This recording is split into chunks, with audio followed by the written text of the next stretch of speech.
right. So tonight's presentation, can everybody in the back hear me okay? Tonight? Yes? Okay. All right. And I'll keep moving back here because I don't have a clicker, but that's okay. You won't mind. We're going to talk about these items tonight: your net worth, planning your goals, getting organized, and identity theft. Kind of a nutshell of items, but I'd like to discuss a lot more as a group tonight, talk about these things because we learn from each other. So first of all, your net worth. In your handouts tonight, you'll see this handout. It's a bit of a summary of how you calculate your net worth. And assets, as it says there, are things that you own. So you can look down the left-hand side is what your assets are. And try to look at the right way. The right-hand side is the liabilities. And then as the formula is that you take your total assets minus your total liabilities, and that equals your net worth. Now, some people say, what's the use of this? Well, this is a tool to measure if you're reaching your goals. Maybe if you go through and figure out what your net worth is, and then 1 year from tonight, go back and see if it's increased, if your net worth has increased. And then you can keep track of it from year to year to year. So you could watch it improve. I want to give you just a minute that if you're with a couple, if you could go ahead and just talk with each other briefly and maybe fill in a few blanks that you have here. Hopefully everybody's mostly got a pen. If you're a couple, talk briefly and just see what you know off the top of your head. Just take a couple of minutes. And if you're alone, go ahead and just fill those in what you do know here tonight.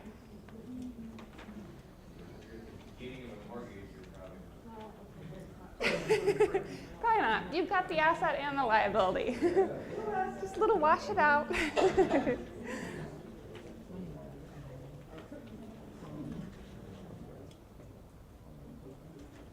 think communication's really important. Just might be surprising yourself what you can remember about these things. So, what one of you may know and not the other.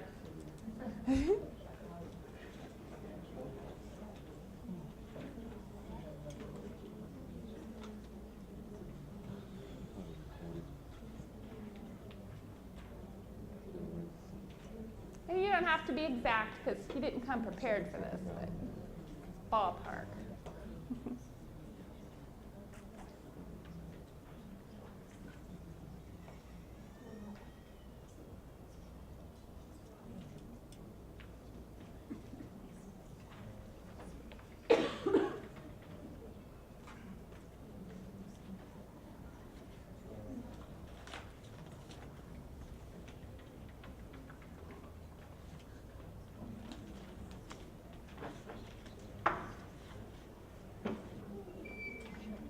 A few late arrivers there. So,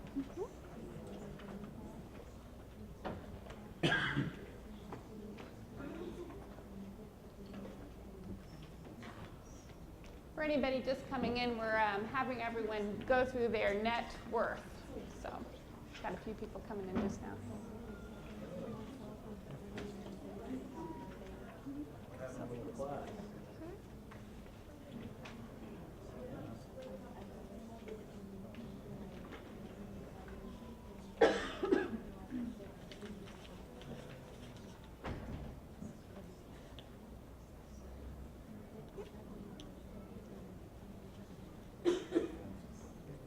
That I'm seeing this communication happening. And even got a couple calculators out, which is awesome. Okay, you probably didn't have time to complete the entire thing, but some of you did. So you might have surprised yourselves. You could start this as a beginning of where you want to be. And this could be one of your goals. Maybe you want to increase your net worth by a certain amount or percentage or whatever it might be based on your family. Okay. All right, next, planning your financial goals, which is pretty much the title of tonight's class. Tonight's class, like I said, was called Setting Goals and Achieving Your Financial Dreams. And I think you guys have touched on goals during some of the earlier classes. Do you guys remember that? Probably. Okay, so when I planned this presentation, I didn't want to talk for a whole 45 minutes about goals because I think you've already talked about it some. So I added in a few additional items. But just to make sure we're clear on goals, we have 3 different levels. You've got your short term, your mid-term, and your long term. So if you turn to the next page of your handouts, this is our handout form at Housing and Credit Counseling. And then the page after that, that comes from FINRA. FINRA gives you examples of the different kinds of goals. And then they also have their goal handout, which is similar, just laid out a little differently. This page Yes.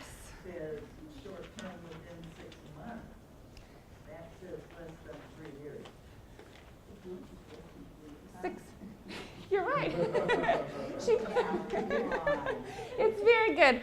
I believe more the 6 months is the short term. To me, in the credit counseling world, I believe that term comes more from what FINRA says. So, and there's what FINRA, the sponsor for these classes. To me, as a credit counselor, many short-term goals could be just about any kind of small item. Maybe save up for a car repair, or pay off a medical bill, or any kind of thing like that. So I don't know if you guys could please take just a couple of minutes and jot down a few of your goals. Let your hair down, brainstorm a little bit, think about what you truly want. It could be a vacation. Do you want that to be short, middle, or long term? Vacations motivate me. Like to travel, you know. Mm-hmm.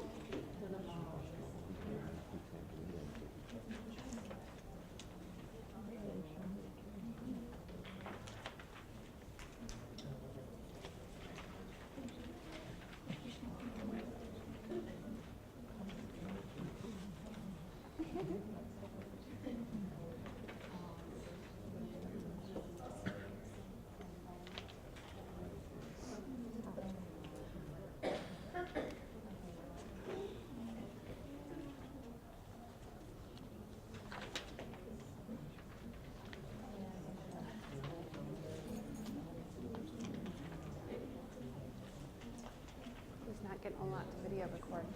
That's okay. He's not recording a lot because I'm having the crowd work.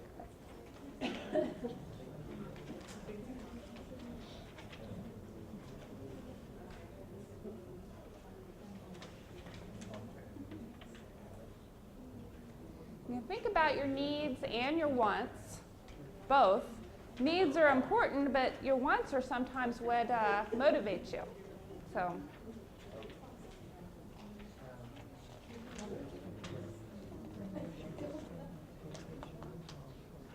Think about your 3 to 6 months of living expenses that you should have saved before you start investing and going to the next level. That amount that in case you lose your job or become ill, that might tide you over till a long-term disability or unemployment kicks in. Good. Thank you, everyone, if you jotted down a few things. Does anybody feel comfortable sharing what a couple of their long-term goals might be, just for example purposes? You guys weren't shy last week. Yeah. Pay off student loans. That's very good. Very good. Pay off the car, and very good. Good. So those will, of course, advance you for the future where maybe you'd have new goals after that is done. Now, what you could do with this, now that you have some goals written down, you've got some things that are more needs, more wants, things that maybe motivate you, will make you feel rewarded, maybe enabled. You know, things will make you, I guess, self-sufficient, right? You won't have to count on as many other people and things for the future. So you could take this out and pull it out every month and look at it when you pay your bills. Or you could even put it on your refrigerator where you're looking at it every time you go to get something to eat. Helps keep you focused, keeps you motivated. And things will change. As it says, reevaluate it regularly. You may have achieved something and you can cross it off. Or something in your life may have changed and maybe you don't need that item anymore or not interested in it. So again, this is your motivator for why you budget or do any of those things in the first place. Very important. And FINRA goes into, on the handouts of FINRA, talking about, making sure you get an idea of the cost and that kind of thing. And tonight you may have ballpark, but shopping for the best deals you can shop for, you'd be surprised from one store on one corner compared to a store in another corner, the price difference. And the same with banking and financial institutions. A bank on one corner may have a very different interest rate than a bank on another corner. So shopping is the key. Okay. All right, getting organized. Got a list of things there, and I hope everybody will talk, as a group, because we do learn from each other. All right, first things there, records retention. I've included in your packet a records retention schedule. Many people don't know how long you keep things.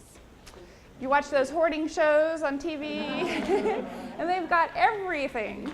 Other people, are more where they just get rid of everything. It depends on how organized they are. And we all have different personalities where I bet Lynn's very organized, and others are not. So we have to, of course, recognize our weaknesses and then take any steps we can to get us to where we need to be. So as you can see from this records retention schedule, it's got a number of different things depending on your situation. And it tells you, based on IRS publications, how long you should keep certain things. So it's primarily more if you were audited, most likely, you would have that material when you needed it. So I don't know how often people actually get audited. I've never met anybody who has been, but I'm sure it happens. So, all right. And what you do with those records when you're finished with them, of course, you'll shred them or burn them, like you said. You don't want to burn the house down, but shred or destroy them in some fashion. Yes? Is this recommended that you keep the hard copies, or can you scan stuff and keep it? That's good. I'm glad you brought that up, because I'd like to talk about how things are so automated now. Scanning is okay, but you're going to have to make sure you have all the security features wherever you're storing those documents. That's right. Like at our office, my office at Housing and Credit Counseling, we have got more of a cloud computing and several backup systems and massive firewalls and security systems galore. Now that doesn't mean someone may someday crack in, but we've got all the precautions we can possibly have. At home, we probably don't have as many things. Now that could be something that the library could consider doing as like a whole class, whole hour talk on keeping your personal information safe, on the computer. That could be something people may want. So much information involved with that. You don't want to have your system not set up on a password. Have you ever been anywhere where you can pipe into someone else's wireless internet? So that happens too, because they didn't put a password or set it up right. You don't want to have your password something that's real easy. A lot of things involved with that. And then paper, you got to have it in a safe spot. What are, if somebody could share with me what kinds of organization methods they have. Do you have like file cabinets, or do you have notebooks, or does anybody feel like any kind of interesting things that you do?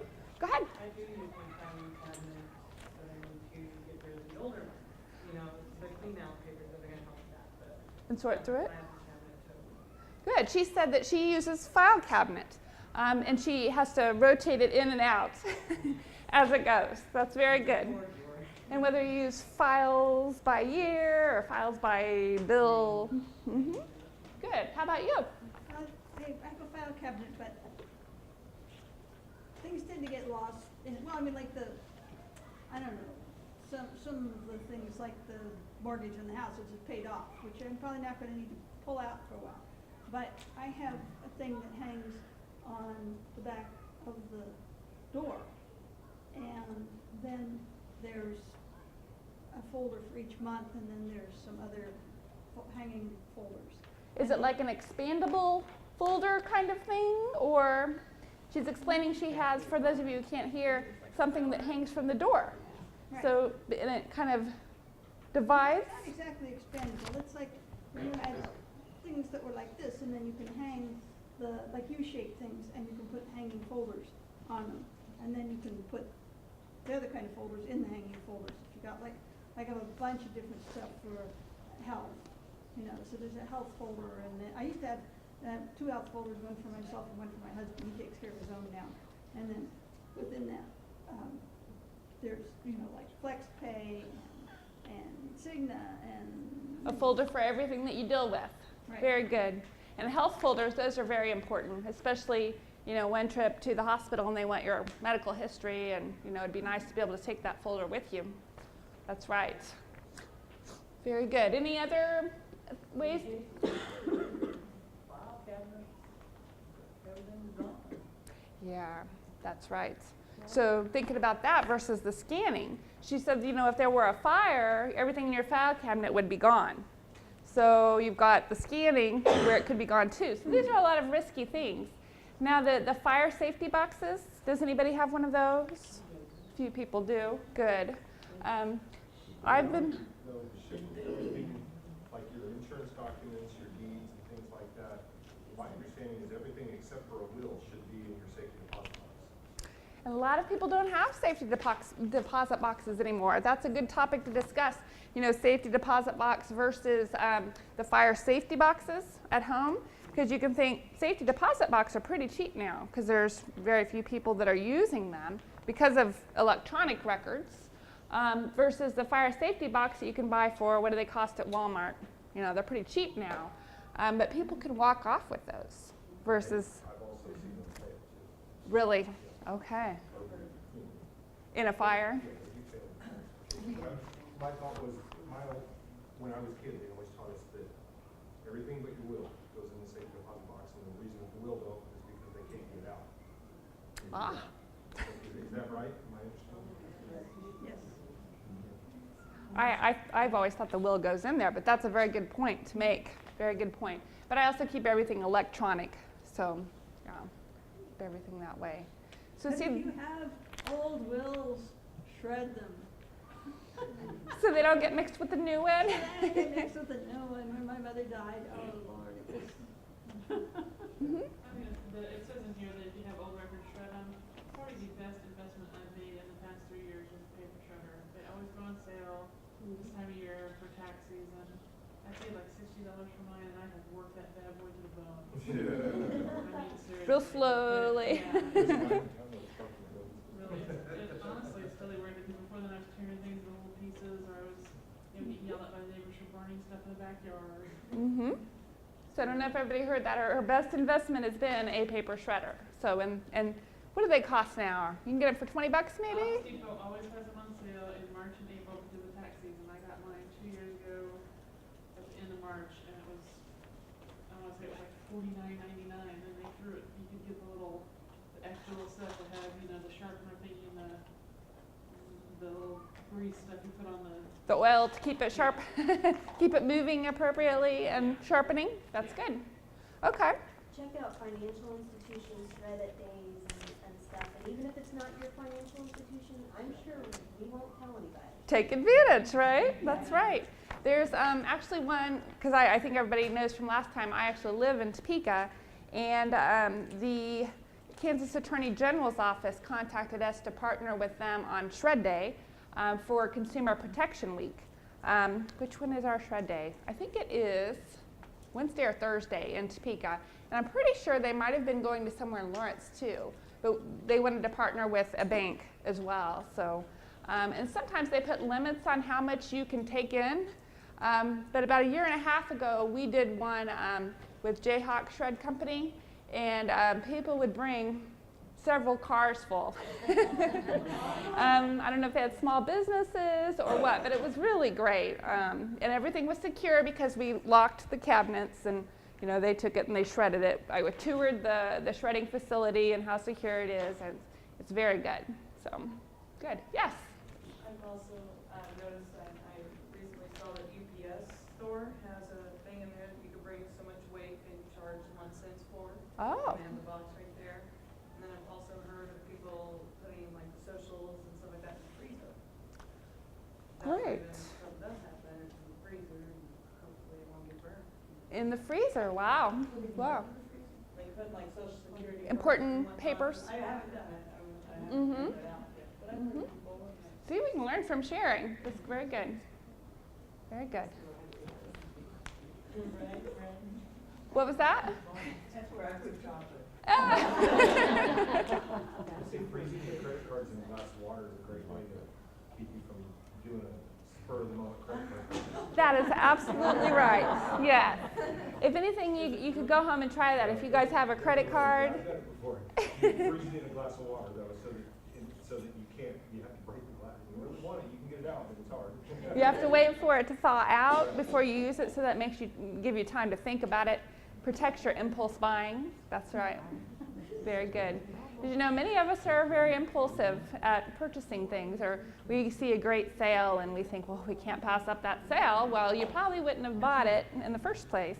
So really think twice if you really need it or not. All right.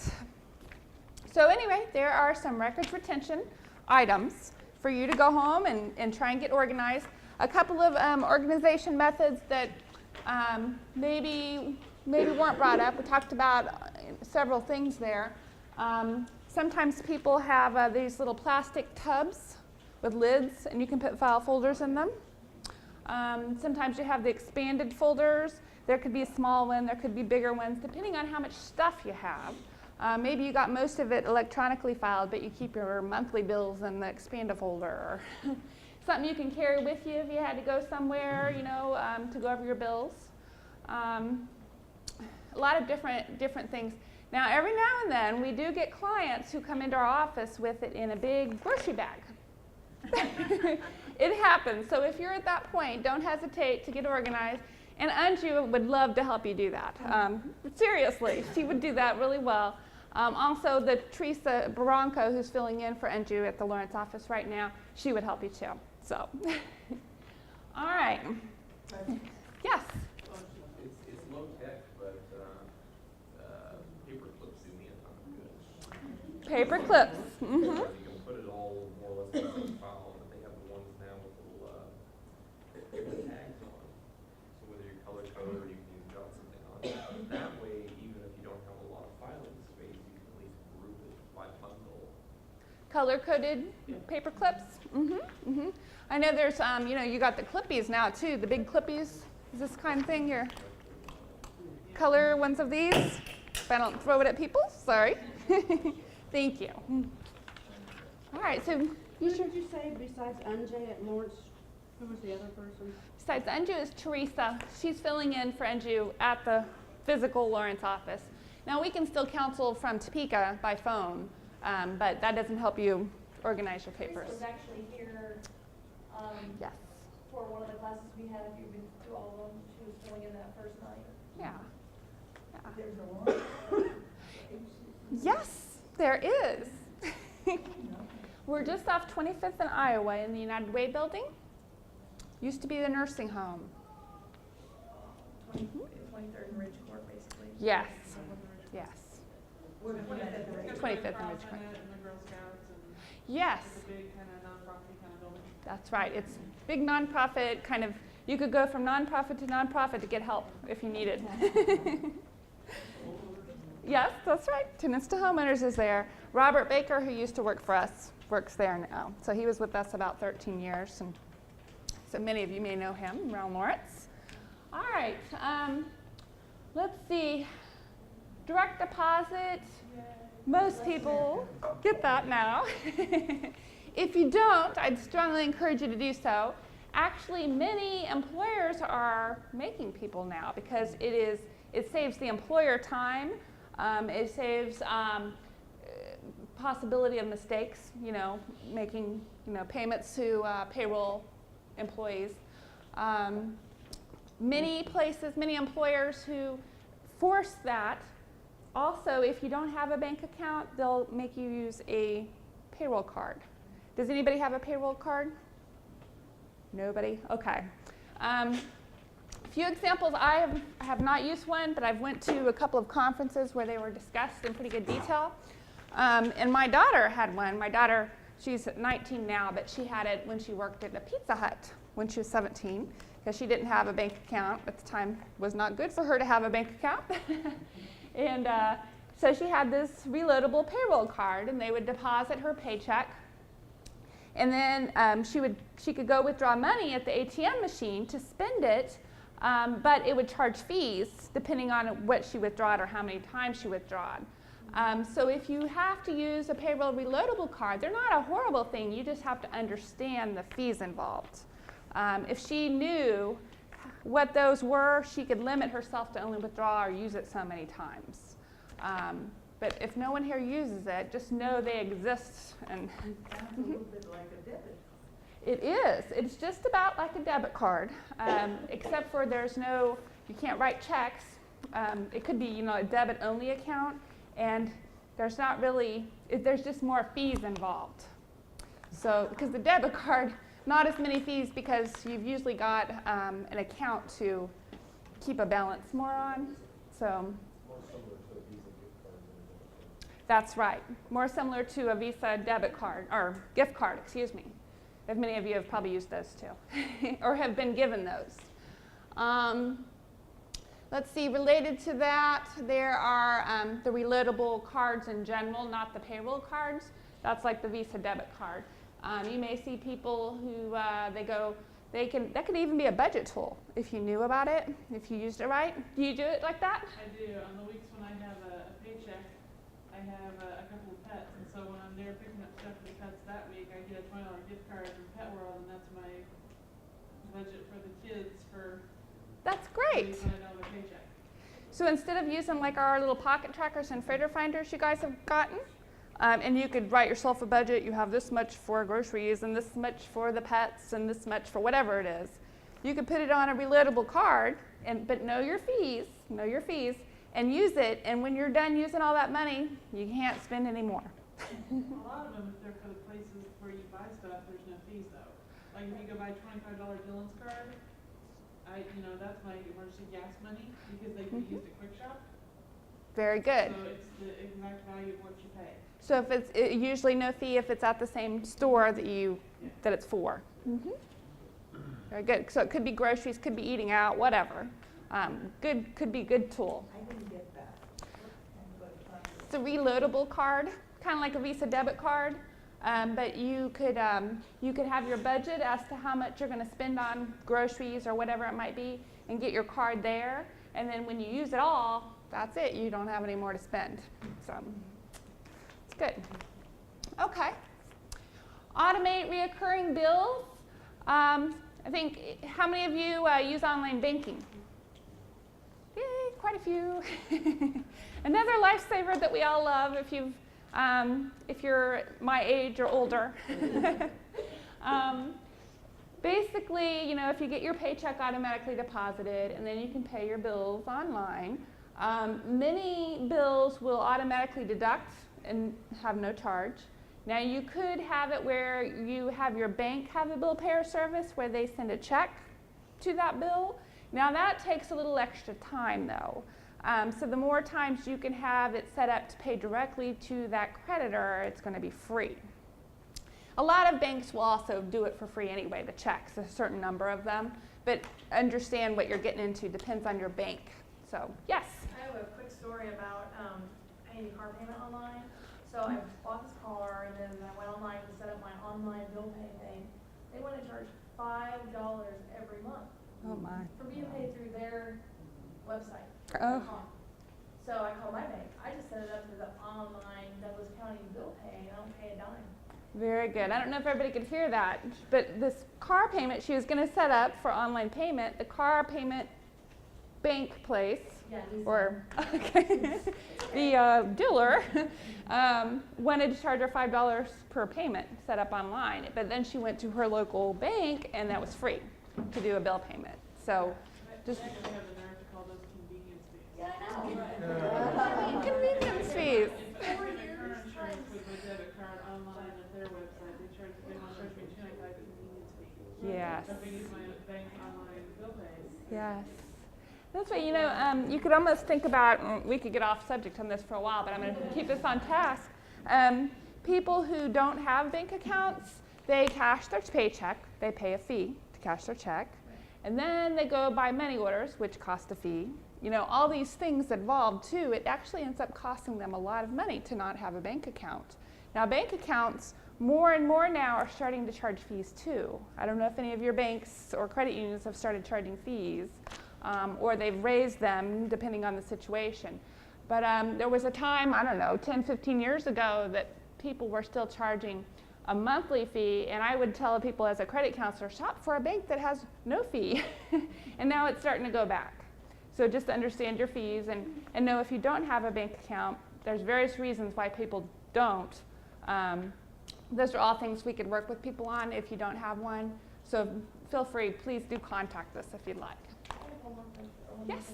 I heard recently on the news or radio or something, they were gonna think about charging a fee to use your debit card, but then people were throwing huge fists, and now they're not gonna do it or something. Bank of America? Well, that's also the bank that runs that somewhere for you too, which I think is just ridiculous. Anyway. Does anybody here work for a bank? No? No, I wouldn't pick on you. Do you? Do you know about that? Because I know there's, I can't remember the name of the law. Maybe you could tell us, or do you know? Yes. Mm-hmm. Basically,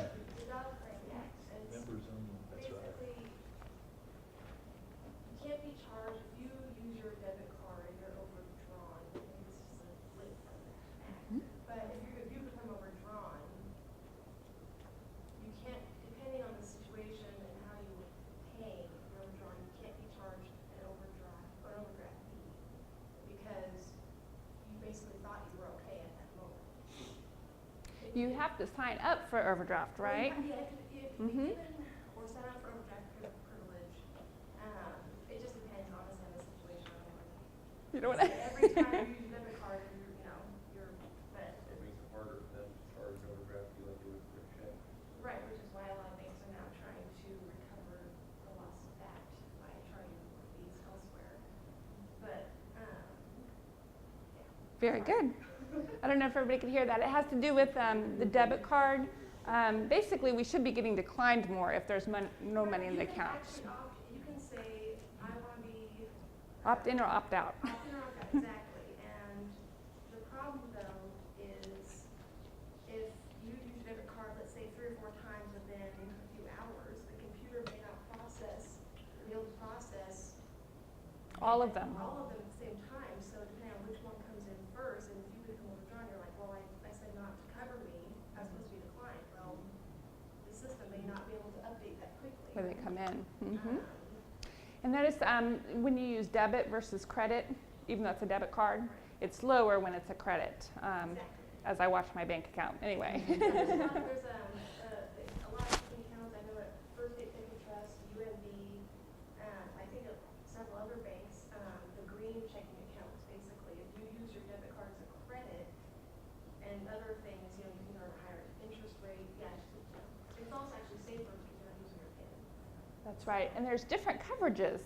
If your card number were to be stolen, I believe it's $50 if it's your checking account that you're only liable for. Is that right? We could get a banker expert here. So you mean like basically if you have a lot of disputes on it? Like if I stole your debit card number and went out and went shopping with it. Yeah, it would depend. I think sometimes they can catch it pretty quickly depending on the bank. They can Depends on the bank right system. away notice there's something wrong and then just turn it off. And then you call right away either by the ATM company or the bank. But it can take up honestly maybe 2 months to get money back depending on how long the research takes. That's right. Which we're going to talk about identity theft next. That leads right into identity theft. That's good. Okay. Paper, like your statements and invoices.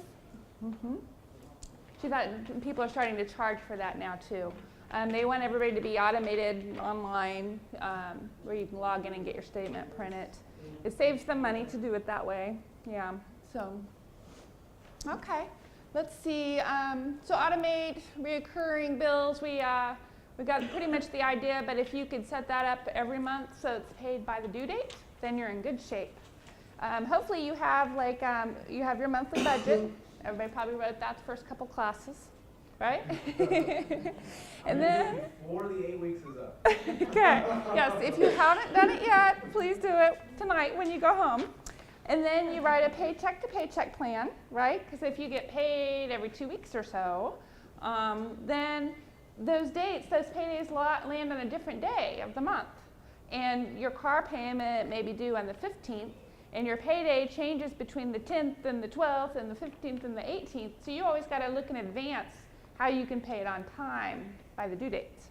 So if you could plan a paycheck to paycheck plan, what you're going to pay with each paycheck, and not worry about it anymore.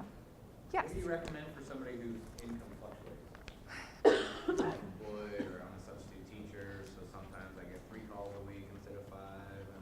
Fluctuating incomes, like you said, self-employment too, that could be, or maybe somebody who's a seasonal worker, maybe they're off at certain times of the year, maybe earn unemployment.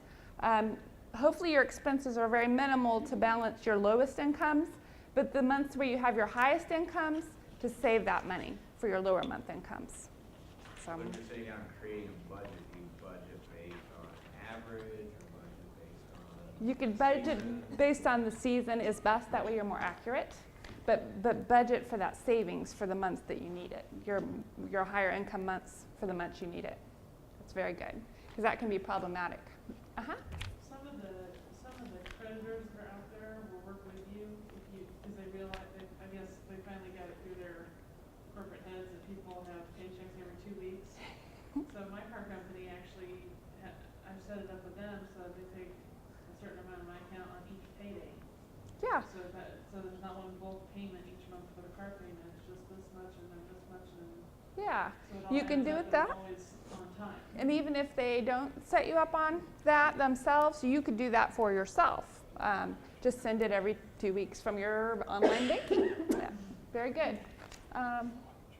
Let's see, and the house payment too. If you have a mortgage and if you pay, there's 26 pay periods a year if you get paid every 2 weeks.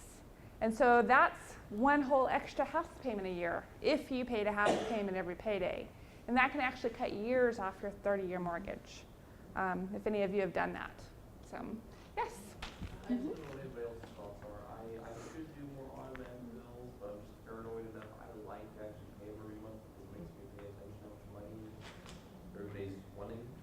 I just don't know if anybody else has thoughts on that. Like I said, I kind of like to automate it, but then I would probably just blindly move on and never know if my heating or cooling bill was fluctuating. So it makes you look at the bills when you physically pay them. I actually agree. I have some difficulty going to an automated system. Primarily, you mentioned a bit of a contradiction that this might be a good idea because it keeps you paid on time. But since oftentimes people are paid on a different date, if they're paid every 2 weeks, then there's a little bit of a conflict there. Another reason why I have a big problem with it is I recently moved to Kansas, and in the process of getting set up with our move, I saw how many mistakes occur with businesses when they're charging me for different services and they're adding different fees. And I feel like it's a loss of control over how much money I'm actually paying. And I've had to call companies and go back and say that they've charged me too much and that I'm not going to pay them what they're charging me because it's not right. Well, otherwise, if I had it on an automated bill, they would have taken the money and I would have taken twice as long to get that back. True. You still have to be disciplined enough to look at the statement still and do it before it pays. And So I see the benefit in terms of it keeps you on a regular schedule if you are automated. However, there's a certain amount of control that you lose when you do that. it's a very good point. Yes? I know that I pay online, but I physically still look at my bill, and I pay online. I don't have it scheduled every month. That way, I use my calendar, I'll write it all down, and then check it out, and then pay it online to where that way I'm still looking, paying attention. Like at the first of the month, you set the month. So it's not automated, but you pay online? Yes, Okay. and that way it's still free and I'm paying fees. First of the month, I pay all my bills for the month online. Yeah. A week or two before they pay it to see it. You're right. Yeah, a couple weeks. So, yeah, But life happens, we get busy, and we don't make ourselves look at it very well. It does keep them paid, definitely. I love the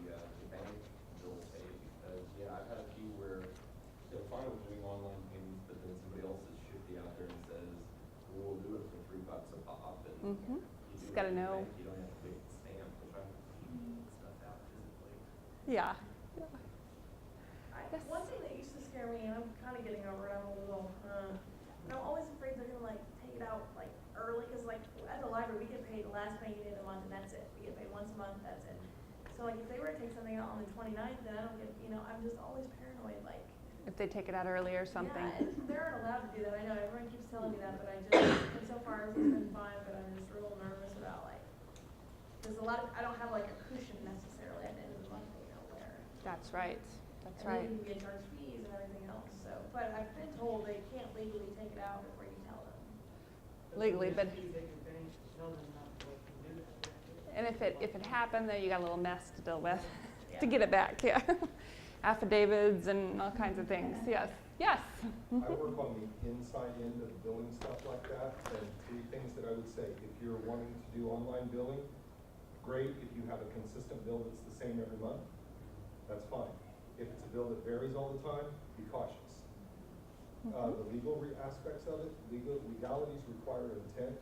There's no intent with mistakes, and mistakes screw the borrower or the person on the other end, and mistakes happen all the time. The other thing about the online stuff is whoever you're getting the credit from, they should not charge you for that online service because you're giving them your bank account information to make it easier for them to get the money. And a lot of times, my company and a lot of other companies out there will give you some kind of a credit they'll give you an interest rate reduction or a monthly. Instead of debit charging credit. $5. Instead of charging you, they should be paying you for the ease of knowing that they're going to get their money every month instead of worrying whether you're going to mail it in. Mm-hmm. So those are just my thoughts from me.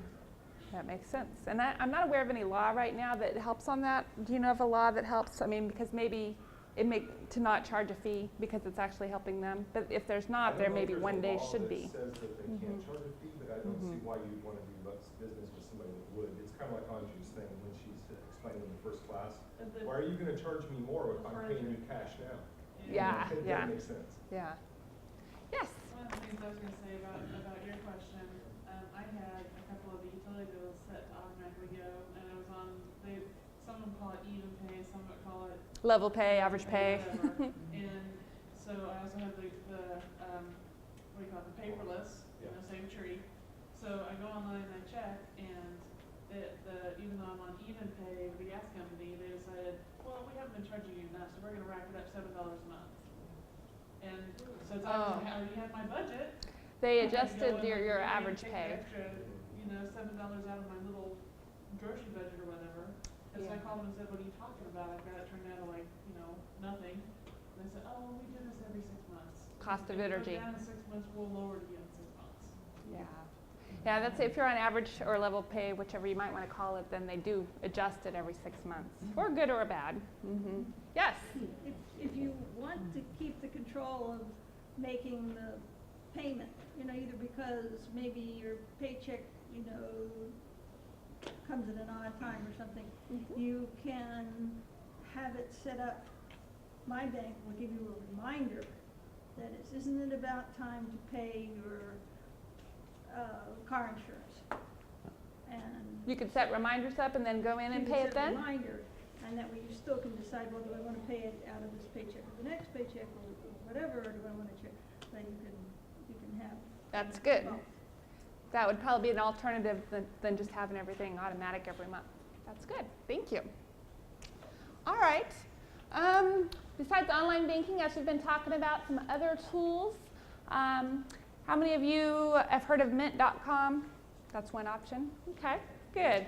Mint.com is a software online that you can input everything, really everything, and you can connect it to all of your other accounts, like if you have a retirement or several bank accounts or whatever it might be, it can connect it all in there, and basically it kind of just makes your net worth statement, and it can give you graphs and charts, and if you do it for a long time and connect it with your bank account, you'll be able to see a history of your spending.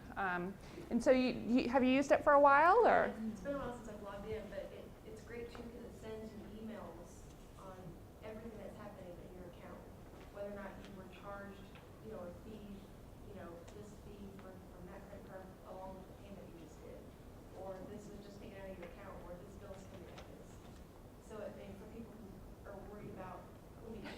So if it's not paying attention, it does. It'll remind you. Reminders. Mm-hmm. Mint, like a candy mint, mint.com. And there's other things out there too. That's just one that I have used. I'm currently not using it because I just kind of went back to my bank account, but I did for a while and it was nice to see the charts. There's also softwares you can just buy at the store and load on your computer. Let's see, does anybody use any of those? Quicken. There's a couple of others too. I'm trying to think what they're called. Quicken's definitely one. That's one of my, it should be short-term goals, is to actually use it. It's been sitting and stuff, and my bank will, Will it connect with it? Okay. Mm-hmm. Yeah, only once I get it out of the box. That's the key, that's right. That's kind of what happened with that Mint. You know, I thought this is great and I got it all connected and then, you know. So only set yourself up on what you're really going to do. So that's exactly right. But you may get really into this kind of thing and enjoy it. It may help you keep focused on the bills with not as much time. The other thing related to that, if you're a couple, make sure you make a date to go over your budget, right? Okay. All right. Let's see, automatic savings transfer. That's just, I'm just real quickly going to throw at you, you know, like if you have your bank check, your payroll check automatically deposited, most employers will allow you to deposit to many accounts. You could have so much for your Christmas fund and so much for your vacation fund and so much for your emergency or your non-monthly expenses, and then the rest put in another account. So if we all have weaknesses, or most of us do, right? So if we're not real good about physically or manually through the computer depositing money into your savings, then why not just have it happen in your payroll check? So, yeah. So just something to think about. And you guys, I don't know if it's been mentioned in the last several classes or not, but some credit unions still offer Christmas fund, Christmas club accounts, and okay, good.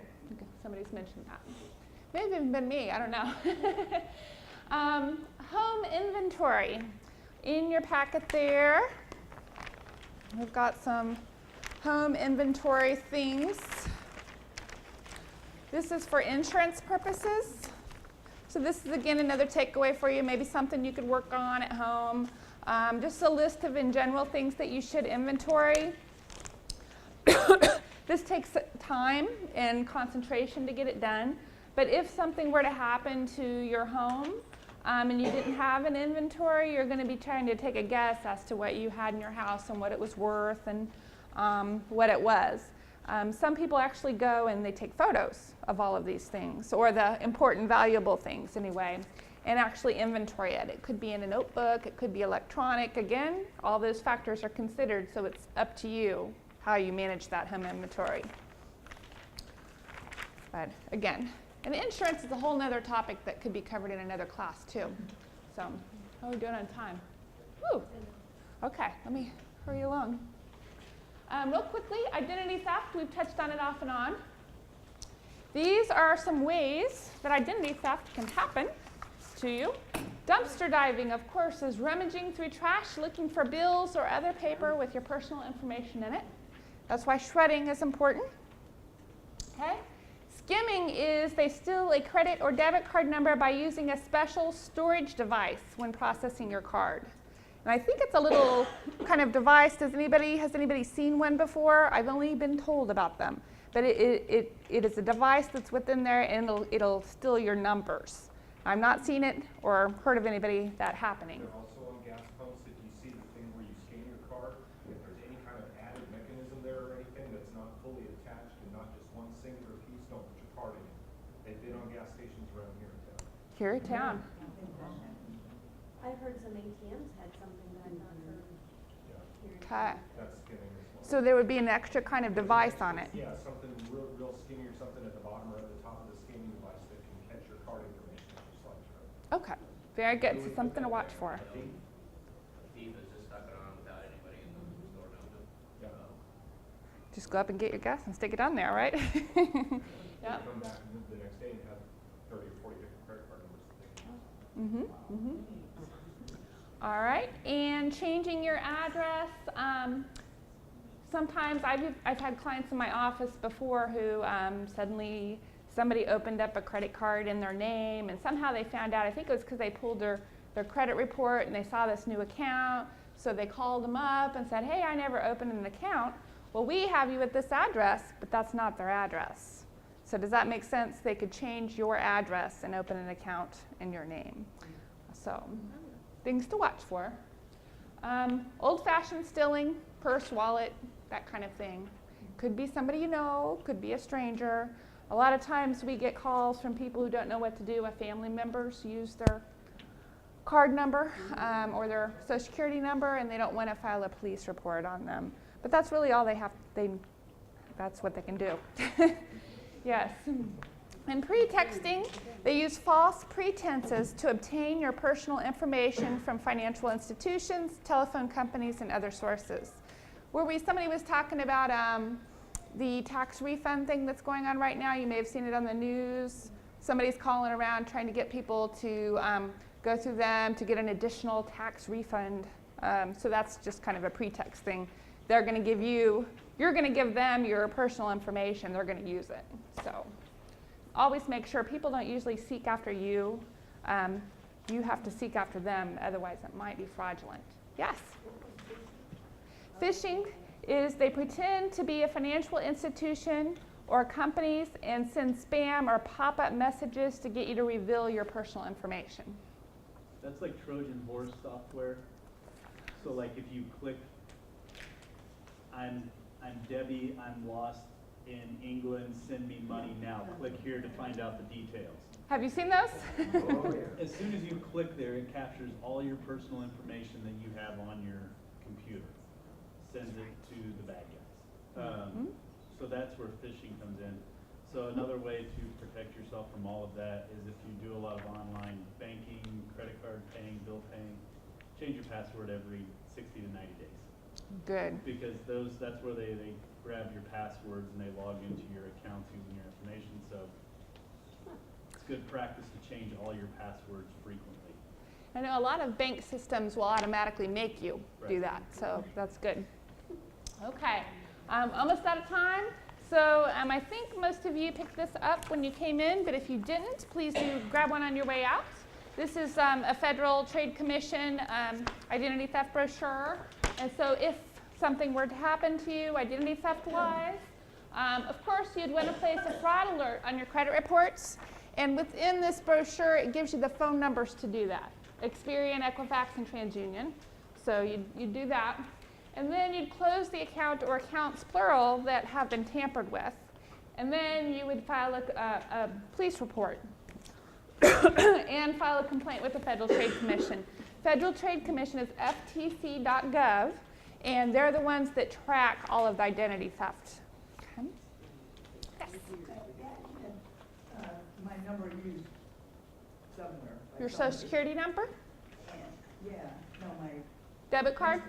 Okay, credit card. Yeah, and MasterCard took care of it. I didn't file any complaints or police reports. Interesting. Probably should have. Was it a long time ago? No. No? Okay. Yeah, well, definitely want to take these steps because that's really great that they took care of it, but in most cases, maybe they're doing good customer service. She may have a policy that pays for that service. She may have. That she may not have realized she signed up for on that particular credit card, which says they will resolve the problem if she's fraudulent. Good point. She's referring to, if any of you have a credit card, they try to sell you the insurances, you know? But remember, any insurance a credit card company sells you, you're getting charged compounded interest on that. So that's very expensive insurance. But they could be selling you an identity theft protection where if something were to happen to your card or your identity of some sort, they would actually kind of do this process for you. In which really, in the end, you pay a lot of money for insurance, but it's something you can do. Really? Okay. There's times those companies. What's that?